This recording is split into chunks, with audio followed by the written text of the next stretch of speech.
Hello, dear listeners and dear watchers. Welcome to our second episode of Navigating the New Normal in the International Workplace with me, your host, co-host Michelle Clark Series, and my dear co-host Len Adams. Len, good evening. Good evening. How are you? I'm doing well. Now, the reason why I'm saying good evening is because we're actually doing a little departure here. We're actually taping in the evening because our honored guest is located in Japan. Kevin Naylor, Business Development Head at N-World. Kevin, welcome. Thanks very much, Michelle and Len. Ohayo gozaimasu. That's good morning from Japan. It's 9 a.m. here on Thursday. So thanks for stretching your working day to accommodate me. That's something we're not really used to in Japan. Usually we have to operate on New York or London time. So thanks very much. It's great to be We're here. both getting overtime tonight, so that's okay.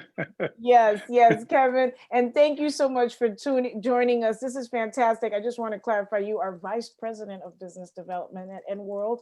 And to that end, tell us about your role and what N-World does. Okay, well, maybe I'll kick off with N-World. So N-World's not really very famous outside the borders of Japan. We're a Japan-based executive recruitment and human resources services firm. We were founded 21 years ago when really the recruitment market was just kind of getting started here in Japan. Basically started out with about 4 people working in our founder's apartment and grew from there. And now we've become one of the market leaders here in talent resourcing and retention solutions for global firms here in Japan. So that usually means foreign capital firms that have established businesses here in Japan, as well as Japanese firms that are seeking to grow their presence further overseas.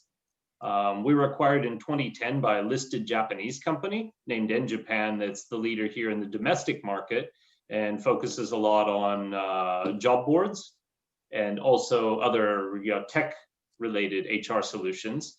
And we were acquired to be more of a high-touch recruitment solution and more of a global angle to that. So we're about 300 people here in Japan across 4 different business units, contingency recruitment, executive retained level recruitment, specialized contract solutions, and then recruitment process outsourcing. And we've got 3 offices here in Japan and people from more than 20 different countries. So we're pretty international here. Yeah, trying to serve the international community.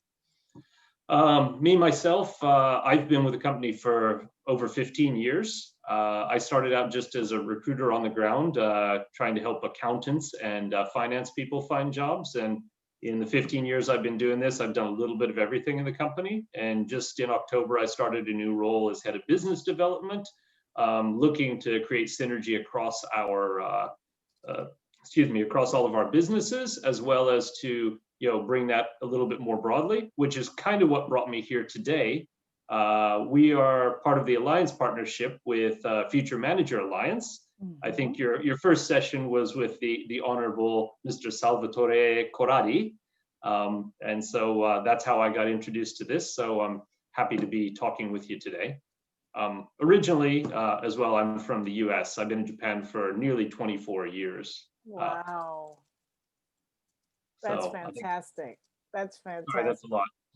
No, this is great. The fact that you're in Japan and that we're in the US is phenomenal. Len, you want to take the next question? Sure. So as you mentioned, we're both part of FMA with Mr. Karate. At ACG, we tend to focus on a number of different verticals. We're in financial services, insurance, food, luxury items, B2B and C2B, B2B and B2C goods, and a host of other areas. So we're doing some pharmaceuticals and whatnot. What areas do you find growing in N-World? Okay, it's a good question. I mean, when we started out, we started actually, the firm that was founded was called Wall Street Associates. So we're firmly focused on financial services back in the day. But since the financial crisis, that's tended to dwindle while other areas have grown. So we're pretty much full coverage across all sectors. So we do, life sciences, technology, B2B, B2C, financial services. However, in recent years, we've really seen in Japan, because of the aging population, life sciences really grow. There's always a lot of activity in that area anyway, with acquisitions, divestitures. Also technology, but that's been kind of a mix of winners and losers, as hardware's been left behind for people focusing more on cloud-based solutions and, applications. So those have probably been the two strongest growth areas across the market the last couple of years. And I think also through the COVID-19 crisis, those have also proved a little bit stronger, with also some particular strength among certain retail firms that have, established a platform so that they can get their goods and services out to people, despite the fact that they're, sheltering at home or whatever. So the companies that have really made a good digital transition over the last years and set themselves up for success are also doing quite well and keeping us busy. Well, you mentioned the new world that we're in, and we're all facing it, and especially the last 7 months. I could tell you from our viewpoint here at ACG and as part of FMA, in New York, which has been hit really badly over the last 6-7 months, we've had to certainly adapt. Now, for my firm personally, we've been virtual anyway for many years, so it didn't affect us on that level. It has affected us in terms of our interactions with our clients and our candidates, and with placing people, because a lot of people are now working from home. So how has this affected you in Japan? Yeah, it's a really good question. It's been quite a ride. I think for better or for worse, we're kind of fortunate because I don't know if you all remember, but back in 2011, we had the big earthquake and tsunami that hit the eastern part of Japan, and that really crippled business and the economy for quite a while. So we had to shift instantaneously to working remotely to protect our people. And just keep things going. So we had a bit of a drill, several years ago. Okay. And we were in the process of moving to a more flexible working environment anyway. I mean, we're a reasonably big company for a recruitment firm at 300. So, keeping track of that many people, what they're doing every day and how they're, managing their work is easy. But we decided, you've got to give them freedom and, give them responsibility. So we were in the process of getting everybody really mobile in terms of the enabling technology and moving towards a more flexible employment system. Japan tends to be quite rigid in that respect, I guess. Right. People tend to go in early, work late, stay in the office. And so we were trying to buck that trend and give people more of a work from anywhere sort of situation, and as opposed to a daily, but more of a daily hourly work schedule, more of a monthly kind of assemble your hours as needed. This was primarily driven by us trying to improve our inclusion from a few years ago anyway. We got a good diversity ratio, but in senior management, we still struggle with inclusion a little bit. So we were headed in that direction anyway. So this just gave us a little kick in the backside to speed that up. And it's been good. I mean, again, there are challenges with keeping people engaged, and especially with onboarding and engaging new members, like under COVID-19. But internally, it's gone relatively well. I think to your point, Len, we really see this, and I see this with my clients as well, the engagement piece. I mentioned engagement for internally, but with not knowing if people are working from home, if they're in the office, I think our recruiters that have built good relationships over the years have been able to, parlay that into, deeper relationships and really trying to add value even when people are not hiring staff. But people that are new to the game and just trying to generate new business struggle. It's difficult. I'm finding people more available to speak than ever before, right? They seem more open to having conversations, maybe because they're sitting at home. Yep, we've found that as well, especially with senior people. Yeah, we weren't hit as hard as a lot of countries. There's still a lot of theories, whether it's because Japanese, it's very homogeneous here, so everybody wears masks, and there's been no fighting Right. about that, and we've had a really low mortality rate. So we never really locked down hard, and it's been opening up more. So I've had a lot more requests from clients to come out, meet over lunch. I think people are a little bit lonely, and they Wow, want to talk to humans about what's going on and what they should be doing. Yeah, a business loneliness. lunch. I don't know what that is anymore. Well, loneliness is a big issue in countries, especially in Japan. But Kevin, let me ask you a question. You said you've been in Japan for about 24 years, right? Well, what's it like being an American? How has that shaped your experience in Japan? I think probably as a first step, rather than as an American, as being a non-Japanese is really the first thing, because it's like I mentioned before, it's so homogeneous here. Like 95, 96% of the population's native Japanese, and the remainder of that is mostly, Korean or Chinese. So, somebody like me sticks out a little bit. Whether you're American or British or whatever. So, and that there are positives and negatives to that, right? Right. So I think just being able to accept that people don't understand you and may approach you with a bit of, trepidation, especially Mhm. not knowing if they're going to be able to communicate with you. So being able to take that as an opportunity, a natural differentiator, right? In business, you have to differentiate to get different opportunities. So Sure. I think that's probably the first thing. And as an American, probably, we come from a melting pot, right? Mhm. So if you're going to have good relationships, you have to try and put yourself in the other person's shoes, listen and learn a little bit before making assumptions. And so I think that's kind of helped me both in adapting in Japan, not just making stereotypes and assumptions about the Japanese.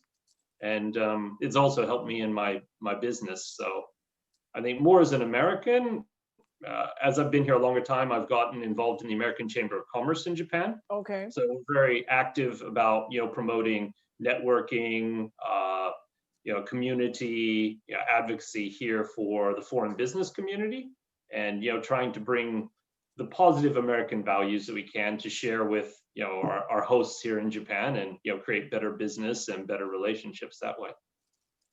So you're fluent in Japanese, correct? Well, I think I'll probably put fluent in quotation marks. I was just having this discussion with a lady yesterday, and Uh-huh.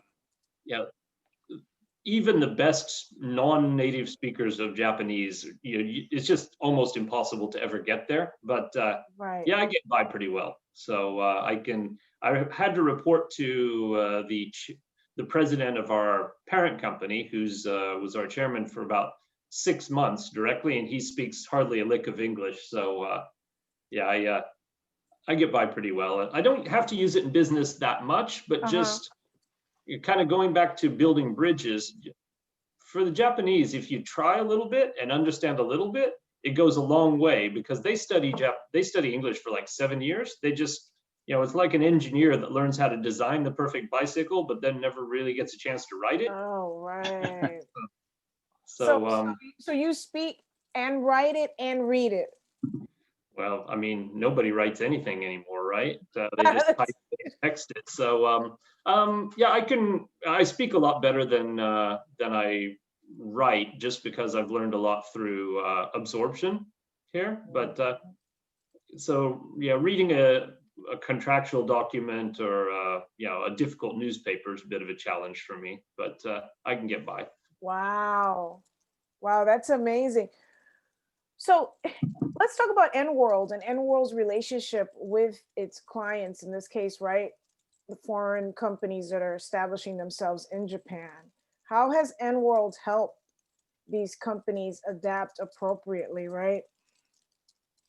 So you mean particularly under this new normal condition? Yes, yes, absolutely. So I think kind of going back to what we are talking about earlier, we through this time we've kind of taken a policy of intentional engagement.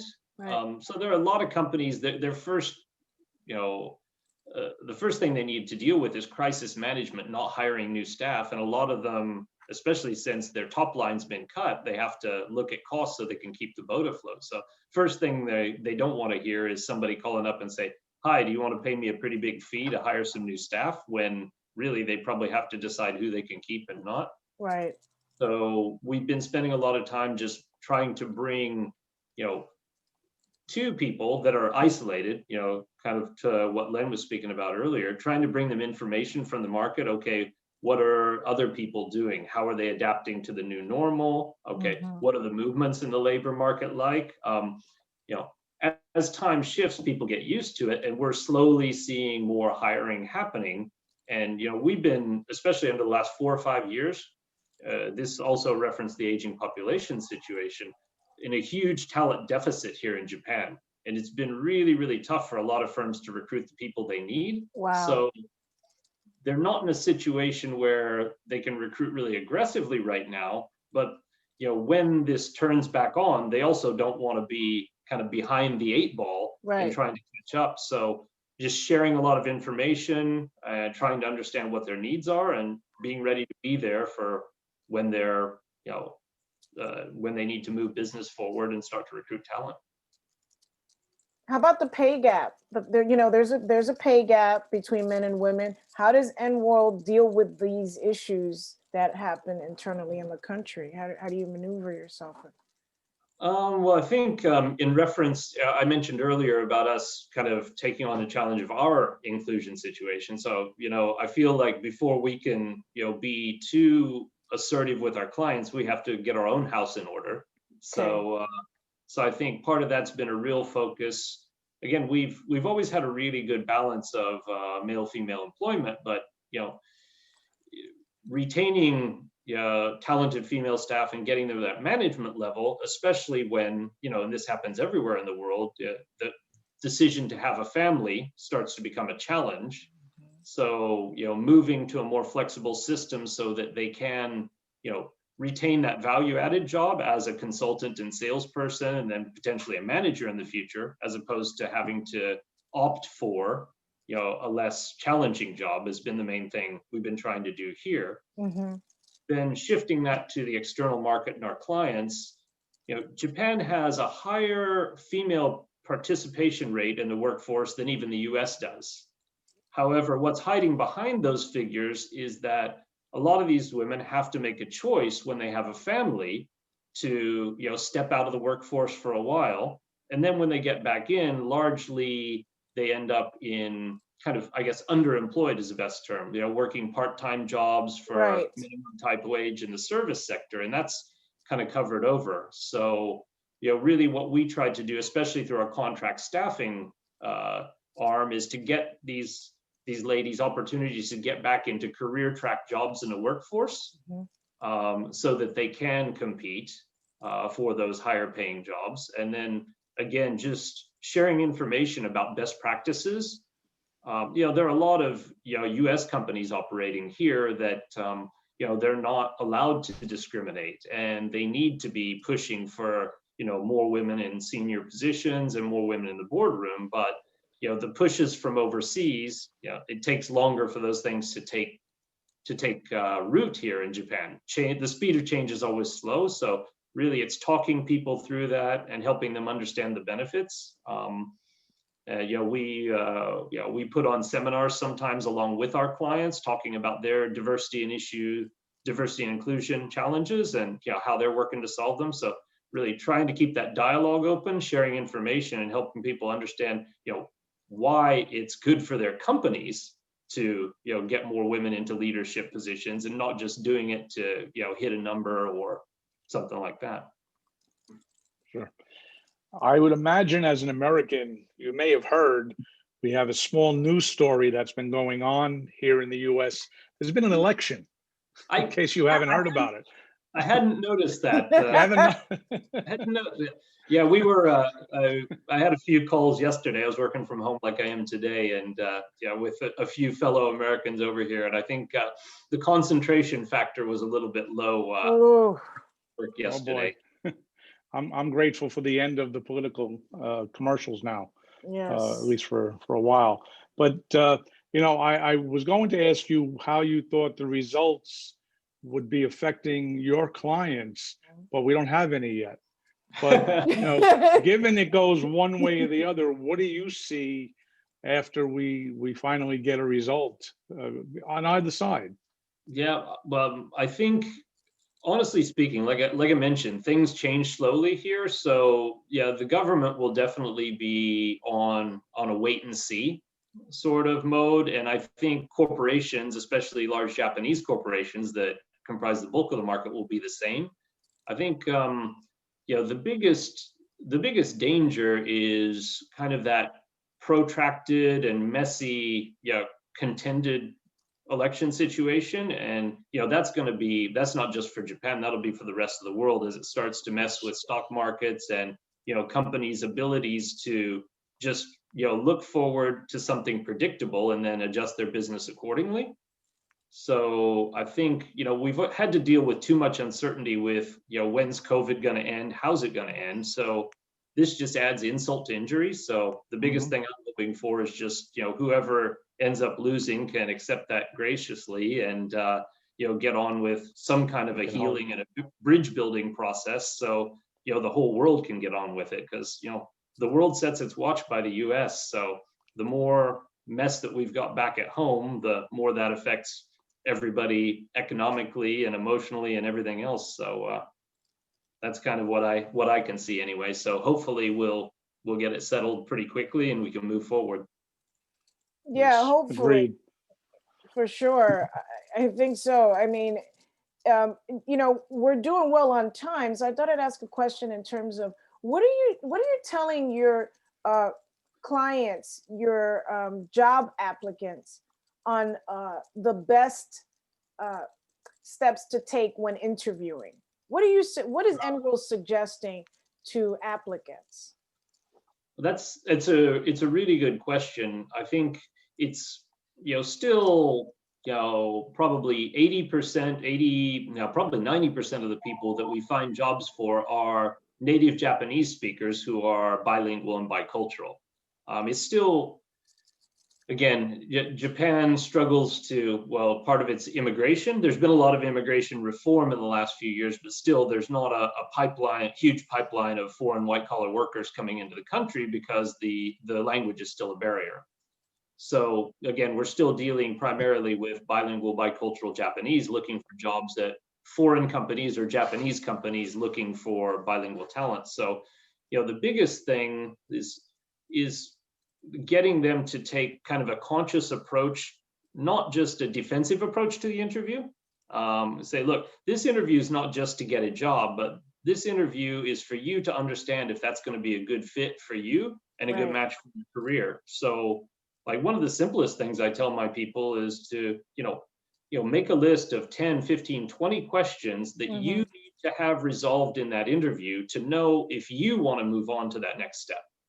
And hopefully the client's going to answer them for you anyway, but be on the offensive, not the defensive, because I think compared to in the Western world, we're kind of released into the world at 18 years old or maybe even earlier in some cases, and we've got to figure out what we want to do, and we have to learn to market ourselves and find the right niche for ourselves. And that's not something that's common in Japan. As people graduate from university, they interview for big companies, in group interviews, and they get jobs and their careers kind of managed for them. So just kind of switching that mindset and, kind of being able to participate in the conversation as opposed to just waiting to have, fastballs thrown at you that you can't hit. I see. So it's sort of getting prepared from a interpersonal perspective.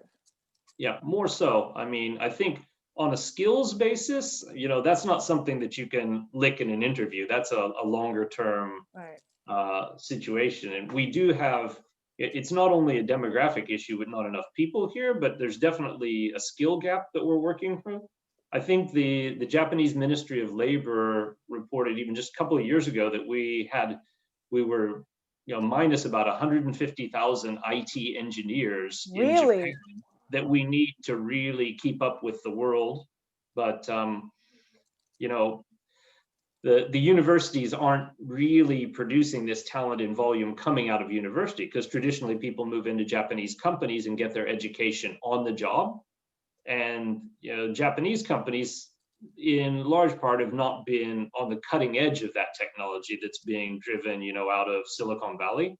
So we've got a gap there that we're really trying to catch up on right now. But you're not going to send somebody to school overnight and have them become a cutting edge computer programmer. So Right. Wow.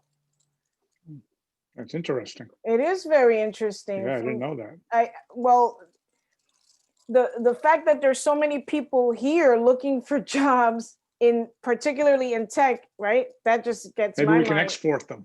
I think that's Kevin, I think that's a good idea. Coupled with the fact that Japan is having a real issue with its aging population that's also declining, Yep. there are definitely opportunities there, that I see at least. Where does NWorld see itself in a few years' time? Well, I think it's a pretty big question, but I think I've been doing recruitment for 15 years, so I'm not exactly the most senior and experienced guy out there, but it's we really try to keep plugged into what's going on globally, and technology is affecting recruitment just like it's affecting every other business out there. And I think we're in kind of a critical place in this, in that the greatest value that a good recruitment consultant can add is in those unstructured problems, like matching people to people, like deeply understanding not only what a company says they want, but really trying to understand what they need to stay competitive. Sometimes that they might need something that they don't even know about. So really being able to communicate with a customer to understand that, and then try to propose different solutions. And that's something that technology cannot bridge. But I think a lot of recruiters refuse to embrace the fact that technology's really edging in on that. So I think really what we're trying to do is work closely with our parent company and see what's going on globally to incorporate technology solutions that allow us to create more time for us to spend doing the things that only humans can do. And I think really that's the way of the world in a lot of industries.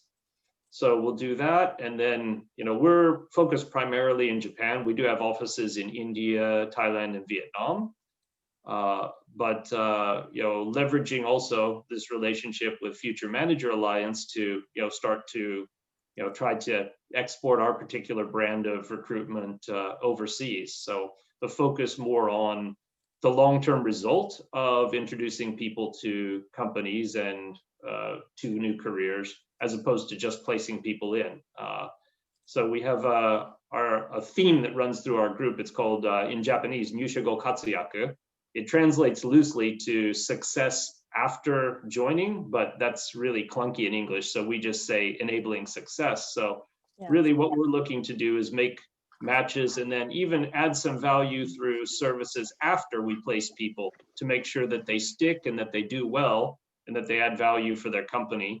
And I think those are the things that a really good hands-on recruiter can do, as opposed to just sticking people in a job and hoping they do okay.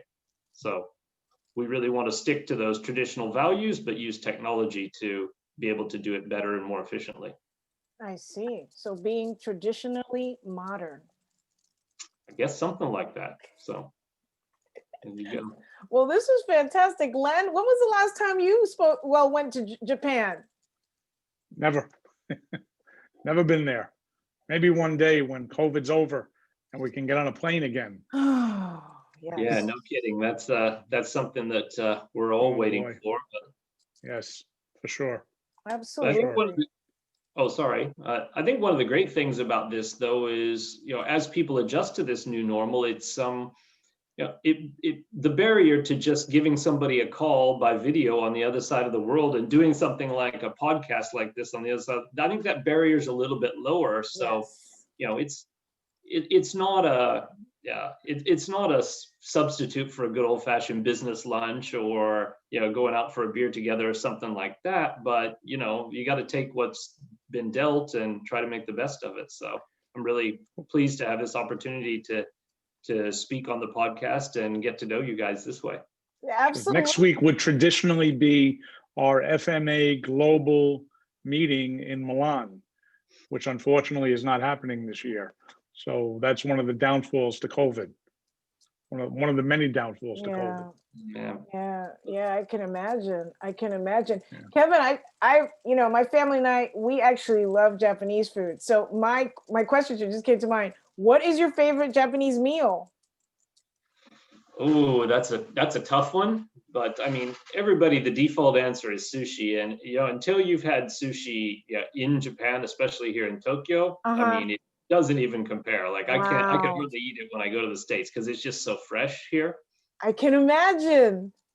But I mean, there's so much great food. Tokyo actually has more Michelin-starred restaurants than any other city in the world. More than Really? France? Yeah.